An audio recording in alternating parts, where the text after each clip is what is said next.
Hammalarga assalomu alaykum qizlar, yaxshimisizlar? Bugun sizlarga noodatiy usulda dimlama qilish ko'rsatib bermoqchiman. Bugun dimlamamizni qasqonda dimlaymiz.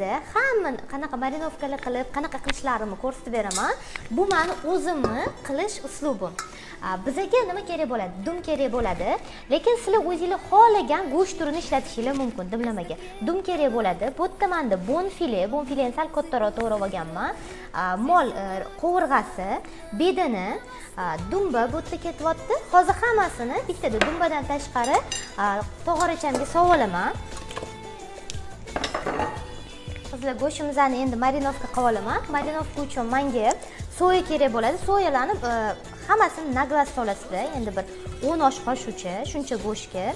Go'sht turini aytib o'tdim-ku, qizlar o'zingizlar xohlagan turini qo'shishingiz mumkin. Oddiy lahm go'shti, tranch, rost shunaqa joylardan qilishingiz mumkin. To'ys koreyka qovurg'alardan qilishingiz mumkin, ammo farqi yo'q. Dumdan bedani xohlasanglar qo'shmasanglar ham bo'laveradi. Xohlasanglar tovuqni oyoqlaridan, qanotlaridan qilishingiz mumkin. Mana bunaqa jarin мясо degan sous qo'shib yuboraman.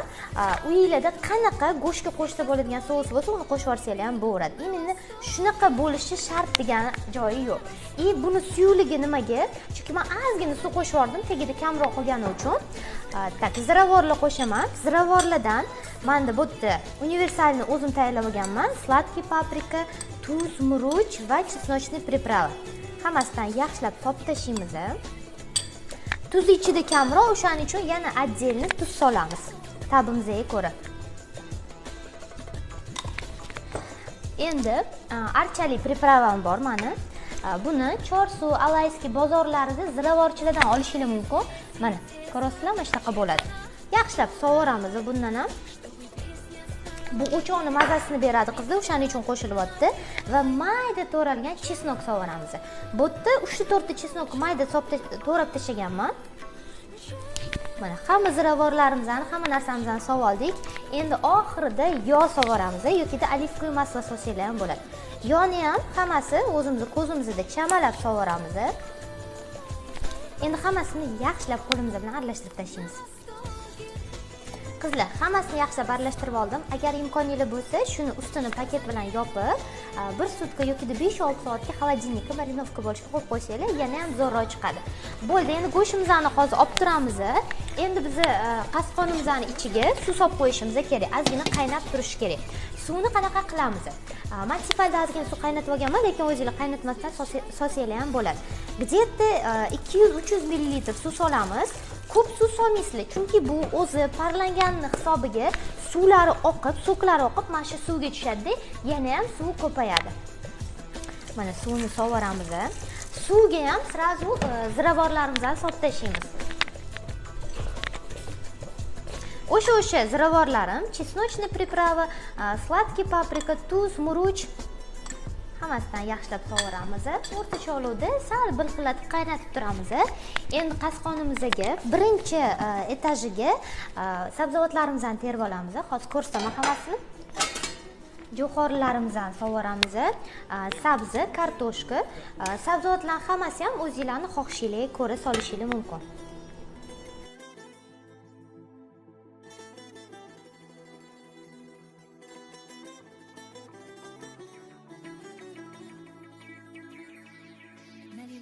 Чиханчик чаю вместо крепкого вина. Я вам музыку сыграю, здесь всем нравится она. На востоке, на востоке.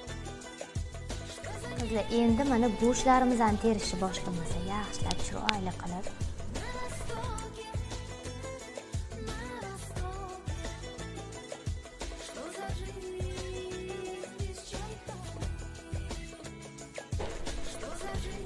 Qizlar, endi mana ustidan chesnokchali tashab qo'yamiz. Rozmarin tashab qo'yamiz.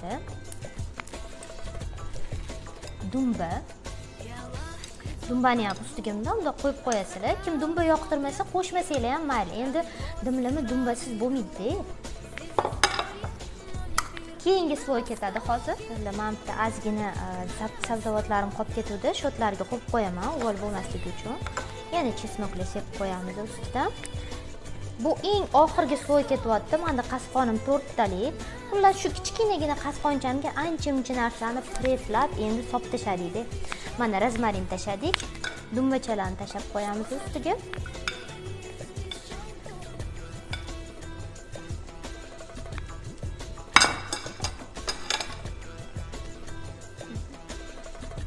Bu ovqatimizni pishmasidan turib odamning ishtahasini ochyapti. Bo'ldi, endi qasqonimni qo'yib olaman manpga. Bizda ustidan mana bunaqa boya so'klar qolgan edi, o'shani quyib yuboramiz.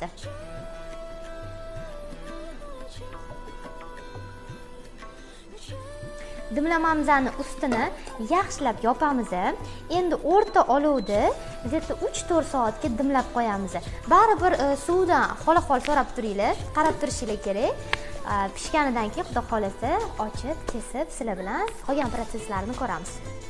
Qizlarjonlar, tayyormisizlar? Ochaman. Mana qaranglar qizlar. Mana buni qaranglar, mana. Ko'rasizlar. Qanaqa yumshoq pishganini ko'rasizlar.